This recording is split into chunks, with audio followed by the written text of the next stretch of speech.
What's up, guys? Welcome to another episode of Dynasty Talk with Sam. Today, we're going to be covering some week one overreactions. Basically, what we're going to be doing is I'm going to be saying some outrageous statements to Nick here, and Nick is going to give me his take on if he thinks it's true, false, or if it's maybe in the middle. But happy to have you on, Nick. How are you doing, man? Hey, Sam. Thanks for having me, man. Happy to be here. Yeah, what did first reaction week one? How do you feel about everything we saw this week? Man, I mean, you're always in for chaos week one of an NFL season, but especially when your fantasy lineup gets directly hurt, it leaves you with a different feeling on Monday and Tuesday. I think we're in for a lot of overreactions, and I'm happy to talk about them and kind of give you my thoughts on where the landscape falls moving forward here. Yeah, for sure. I mean, I think we wait all summer and we anticipate the start of the year so much that when we finally get something, it's super easy to fall into a trap of just instantly switching everything we thought and going with the first thing that comes across our mind. So I think we're going to have a fun show today. So to get it kicked off, my first week one overreaction, Tyreek Hill should have been the 1-1 in fantasy drafts this summer, assuming non-super flex. I'm not saying we should have been taking him over Patrick Mahomes or something. Sure.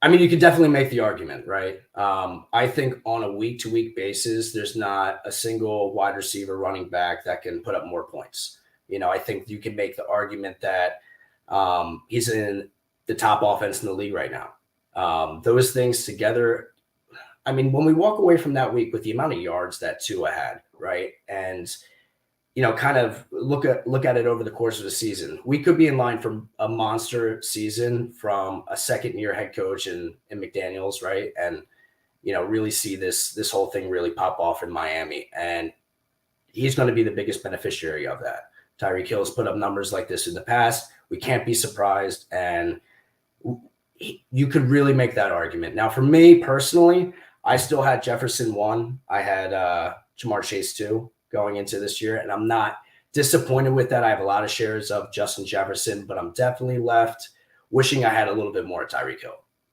Yeah, 100%. I mean, like you said, Jefferson put up over 100 yards in the first half of the game. So not that anyone is worried about Justin Jefferson. Chase, however, had a rough game. I think we all think he's probably going to bounce back, but it's hard not to come away from that Miami offense thinking, maybe we should have been drafting Tua a little higher than people thought this offseason.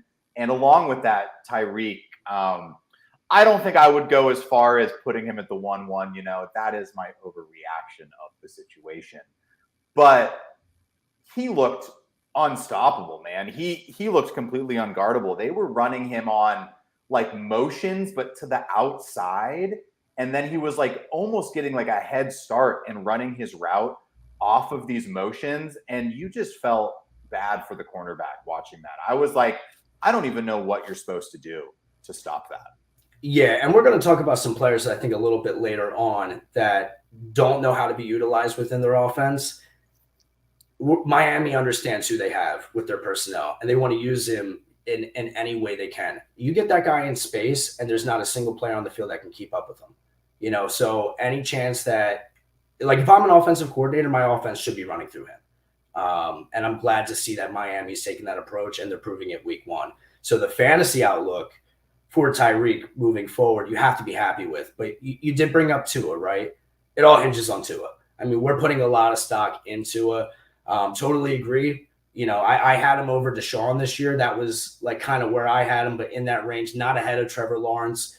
And I'm not surprised by this type of performance. But anything, we're a big hit away. And you never want to really talk about that. And, you can't predict injuries, and we don't want to be sitting here playing doctor. But there's going to be a lot of pressure on Miami to potentially have him out longer than you typically would if he were to suffer another head injury. And that scares me. Combined with Tyreek's age, I'm usually of the opinion I go with the younger talent, right? I don't want to be left holding the bag, so to speak, but I think Hill's proved right away that we're engines go here for this season. So, overreaction number 2 for the week. The NFL has figured out the Eagles' offense from last season. Yeah, I don't think the Eagles know who they are this season. I'll be honest with you. We don't really. We saw Gainwell get, I believe it was over 65. You can correct me if I'm wrong, but around 65% of the total shares out of the backfield in this offense. We didn't really think that heading into this year. We thought it was going to be the DeAndre Swift show. The offensive line had a rough day. They had a lot of pressure on Jalen Hurts, combined with the fact that we have a new offensive coordinator in Brian Johnson.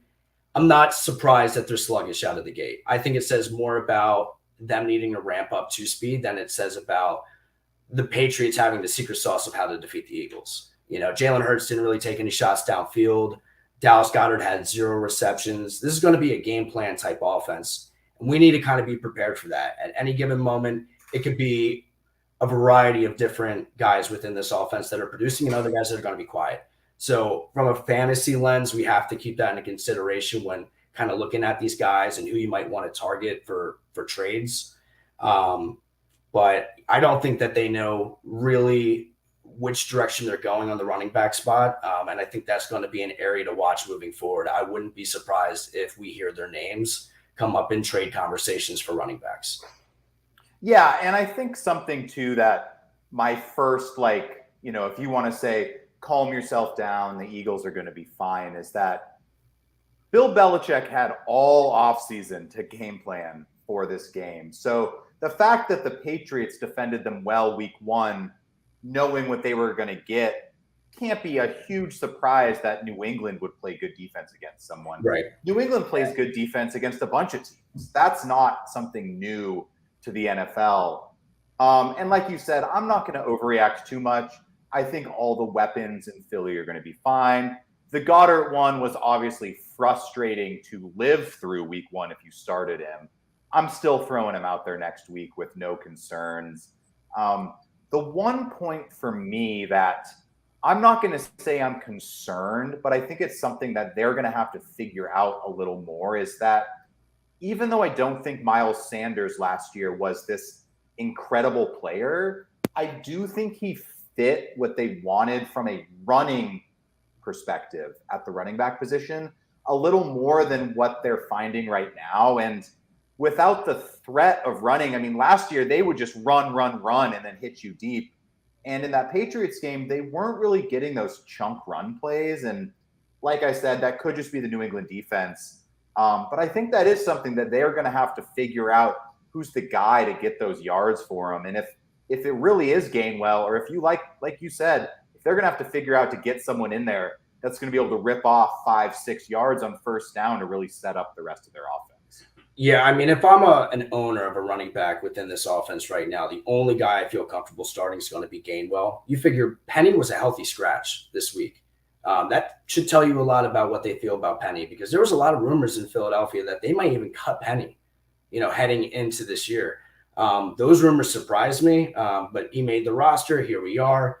But look for them to be, like I said, in consideration. I think they're trying to figure out what they have in Gainwell. But if they're championship contenders, and we know that they are, they're going to need a spark at that position. I feel like that is definitely something from last year they had area to improve in, and I don't think that they did that. I think that they might have taken steps back. So it'll be interesting to see how it unfolds. But until I see something from DeAndre Swift, I can't have him in my lineups. Yeah, I'm definitely not rolling Swift out until I see him do it 1 week. And we got to hope that it was just a 1 week thing. But even Gainwell is going to be tough to fully trust more than a flex, I think, moving forward, to be honest. So I agree. Moving on to overreaction number 3 from week 1. Drake London and Kyle Pitts are droppable. Not yet. No, but I'm definitely concerned. I didn't think it was possible to go into this year and them not take steps forwards passing the ball. You're talking about really high draft capital on 2 excellent talents. Kyle Pitts was a third overall pick, right? Or was it 4th? 3rd or 4th overall pick. And then we have Drake London, who him and of himself is a top 15 wide receiver as far as draft capital goes. And to see the talent wasted is so disappointing. I just don't understand how somebody can't look at those two weapons and make sure they get the ball. You can talk about game script all you want, but you don't have that type of talent and not try to get them into a rhythm early on. You can see the emphasis on the run game. That's going to be their go-to attack, but you really hate to see the lack of attention that either of them got. It's really disheartening. The only other thing that I'll add here is that it can't get much worse. So I think we have better days ahead as owners of these two, but you're not going to get anything if you try to move them or for at least what they're worth. So this is another wait and see. Don't hesitate if you feel like you have another option to sub another guy in. But for what you probably paid, they're probably in your lineups for a little bit until you can figure out another option. Yeah, I think for me, this, obviously we're not dropping them or, that is my overreaction. But this is the one I'm definitely the most concerned about, or this is the closest statement of the three we've covered so far. I just think I'm concerned about Desmond Ridder. I just think with that game plan, he's being protected. And that's not the word you want to use with the quarterback if you're trying to play those fantasy assets on a week-to-week basis, that they're protecting the quarterback. I agree. Arthur Smith obviously wanted to get the run game going, and we knew that going into the season. But it doesn't mean that has to be the only thing you can lean on. I mean, Matt Collins had more catches than Drake London. It's just the lack of creativity to get the ball into their hands that is concerning for me. I'll take it one step further in that I think that if it's possible for somebody to be relevant, it's only going to be one of them. I don't see – we're not going to jump to 40 pass attempts a game. I just don't think it's within the range of outcomes at this point. And I think if you own one of these guys or you're in a situation where you're looking at possibly moving them, if you're looking right now, you're going to have to sell them at a loss, and it might not be the worst long-term answer. My money, if anybody's going to rebound, it would be on Drake London, only because of the target share he commanded as a rookie. I think that's why I was buying him in the 5th, 6th round range this year. But unfortunately, I think I'm left holding him right now until he proves something to me. I will roll him out in my lineup. I'm giving him one more shot this week, see what he does before I'm willing to pull him out. Yeah, I mean, I think, like you said, if you are trying to move them, it's just going to be hard. I don't really see moving them as an option at this moment. You're going to have to wait for them to have a game. I mean, at this point, you're not getting Zay Flowers for Drake London. No way. That dude, that might be a target you could go after. That's realistic, but I feel like you might have to pry away someone just after a 1-week sample. So it's going to be hard. You might be able to get away with it in your home league. If you're around anybody who's sharp, people are buying. I had somebody sent me a trade. It was Zay Flowers, and they were offering me Cortland Sutton, and I'm like, not even in the same stratosphere, my friend. So super high on Zay Flowers. The Atlanta's offense rest of the season, if you're a wide receiver or a tight end, not looking great. Yeah. So overreaction number 4 from week 1. The Giants won't score a point all season long. This one I'm buying. I am an Eagles fan, and I love to see it happen to the Giants. I got to admit, hate the fact that it came with the Cowboys laying the hammer down on them. It's bittersweet. I thought they might have a problem coming into the season because they don't have an alpha wide receiver on their team. I mean, any team with any type of offensive success in today's day and age has at least one guy that they can go to at the wide receiver position. And I think they thought they had that with Darren Waller, but Darren Waller is one piece. You have Saquon, that's another piece, but that's not enough. That just doesn't cut it. I've never been a Daniel Jones fan. I think he looked really scared back there. I think Dallas's defense is legit. We have to acknowledge that they're super legit. That didn't just come as a fluke. That wouldn't happen against just any defense. I think the Giants offense as a whole, though, that is another situation where I want to monitor to see if there's any big movement for a trade. I don't think they can get through the rest of the season without a wide receiver. Yeah, I think I'm not super concerned about just the rest of the season for the Giants. I think for me, I'm trying to be a little positive and just feel like this was just a worst case, and it was bad weather. And I want to say that Dallas defense is just freaking good. And there was no blocking. And that was the thing I would be concerned about if they can't figure out that offensive line to at least be average. Like, they're never going to be a top 5 unit, top 10 unit. But, like, it didn't even look like they were trying to block Micah Parsons or the rest of that line. And if you don't have time to do anything, like, we've seen it in plenty of Super Bowls. Like, Patrick Mahomes looked mortal when he was getting chased around the field against the Bucs a couple years ago. Like, if you have a guy in your face that quickly, like, you can't do anything. I think the rest of the season, the Giants offense is going to level out and be kind of just what it was last year. I'm not having higher expectations than last year. I think Daniel Jones could be a top 15 quarterback with the rushing. I don't think it's going to come through the air, but, the rushing upside is there. We saw him take off a bunch. He's going to have to take off a bunch. And I think Saquon should be fine. And it did look like he wanted to get the ball to Waller, but I just think we can't really compare anything to what we saw the other night. And I don't even think the Giants are going to try to compare anything. I think they're going to delete that game tape and move on. You have to, because it was a divisional game too. You're going to have to see them again. So you need to wipe your memory on that.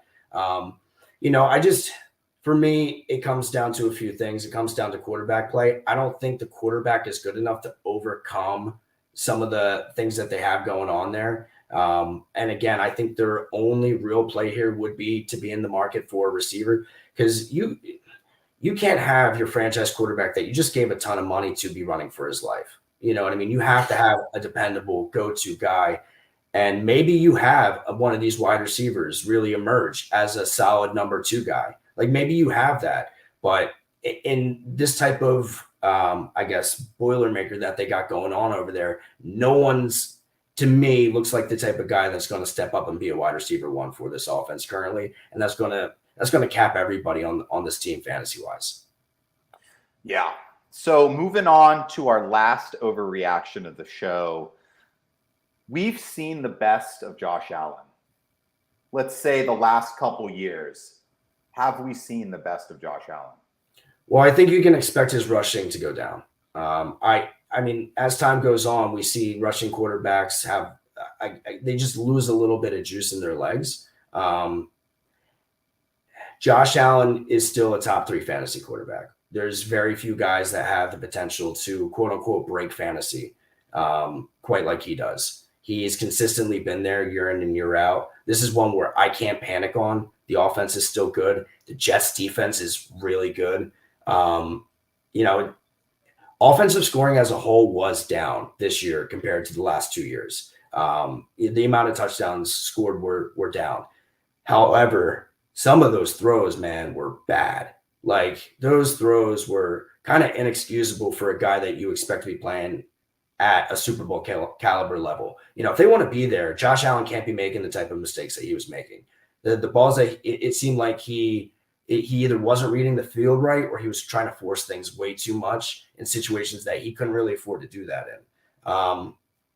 So for me, you can't do anything about it other than ride it through. I think, again, we can look at it like maybe you'll have a little bit less rushing volume only because of them looking like they're playing James Cook the way they should, which is encouraging for James Cook owners. But yeah, I still expect him to finish top 3 in the NFL this year for fantasy purposes. Yeah, I think Josh Allen is just one of those guys that it's hard not to trust your eyes, because in watching him watching him play the game, like, I just think he's a better fantasy football quarterback than he is a real life NFL quarterback. And that's not trying to insult him at all. Like, he's still a very good NFL quarterback, but it's just, he's going to put the stats up. He just tries to force it a little much, I think, is it. Like, you can tell, like, if it's not going his way, he starts running, and that's great for fantasy. You want him to run for fantasy, but you watch the game and you're like, dude, just get down, man. Like, you don't got to take that hit. You don't got to throw that ball. Like, it's just, you don't got to make everything happen on every play. Like, he's trying to be Superman when he's got some good players around him where he doesn't have to be. Like, Yeah. I understand having to be Superman. Like, Daniel Jones has to be Superman. There is no one around Daniel Jones. Right. Josh Allen has Diggs. Kincaid looked pretty good for his first start. James Cook looked great. Like, you know, and that defense is good, and they have a steady head coach. Like, there's no reason to go out there and lose the game. Yeah, I would be looking though to try to lean into that a little bit and see what I can get for some of these guys. Maybe there is some panic around Josh Allen owners, you know, or somebody who has Diggs and they're like, man, Josh Allen don't look great this year. Can I expect a top 5 season from Diggs or a top 10 season from Diggs? Go after these guys on offenses that maybe didn't click on all cylinders, because the Bills is still one I'm invested in heavily. I would still love to have, you know, pieces of James Cook if I can. You know, so I'm looking to buy these guys wherever I can, and hopefully I get somebody who just so happens to be lower on them this week. Yeah, I think my last note in the Bills game is just like you said, I'm not too worried about the Bills' offensive pieces. I think for game one, I'm a big Kincaid fan. I was all summer. I was before the draft. I was actually very happy with his usage. I mean, I don't think he got the massive targets that we wanted right away, but it was week one. And he played a ton. That's the thing I think we need to focus on is Dalton Kincaid was on the field a lot yesterday. Yeah. And that is going to equate to some fantasy production this year. It may not just be the peak tight end production we're looking for yet because he's sharing the field with Dawson Knox. But I think coming up, he's only going to get better. And there is space for a number 2 weapon there because it is not Gabe Davis, man. That is not the answer. I could not agree more. I love Kincaid. He's one of those guys that's going to be a late season play. Tight end position shaky this year. We really don't know what we got. There's going to be, I think, rookie players in the top 10 for the first time in a while. I mean, obviously besides Pitts, but I think we could possibly see 2 of them end up there. There's just not a whole lot of talent at the position, and offensive should be getting creative in the way that they're using these guys. I mean, I saw Kincaid go out to the slot a few times or motion out. So that's encouraging how much time he's – and the targets compared to Knox, 4 and 4. I expect that to completely go away for Knox eventually and Kincaid to be on the field consistently during a playoff stretch for us. So I'm buying Kincaid as well. I mean, that number really only needs to be realistically 6 or 7 and Kincaid's a top 12 play. That's it. Like, that number doesn't even need to go up that much. And just to go off what you said, I totally agree. I think come week 13 through 17, I think Kincaid, I think Musgrave, and I think Laporta could all be top 12 tight ends on a week in, week out basis. Just based on their involvement week one, I think I loved it. But that's exciting stuff. Football's back. I know, man. That is our show today. Thank you guys for tuning in. Nick, thanks for hopping on, man. I was stoked to get you on your first show here at Dynasty. Yeah, man, thanks for having me. Do you got any last notes for anyone watching? What's one piece of advice for week 2 coming up? Be active on the waiver wire. I mean, if you can, try to get these guys cheap. You know, try to catch somebody, you know, your league mates off a little bit. And if you don't like any of the value, wait to see who they drop. People panic drop a lot of people. So if you can hold your waiver priority, and possibly get somebody who, you know, was dropped. A good example would be somebody like a Zach Charbonnet, right? If you have league mates who are going to be panic dropping him because, you know, they're more casual players, those are the guys that you want to be targeting and scooping up week 2. That's a great piece of advice. Yeah, if you have any more questions for us, you can check me out at Where's Waldorf on Twitter. You can check Nick out here at ngoodwin_TV. But thanks for hopping on, guys, and can't wait to see you next week.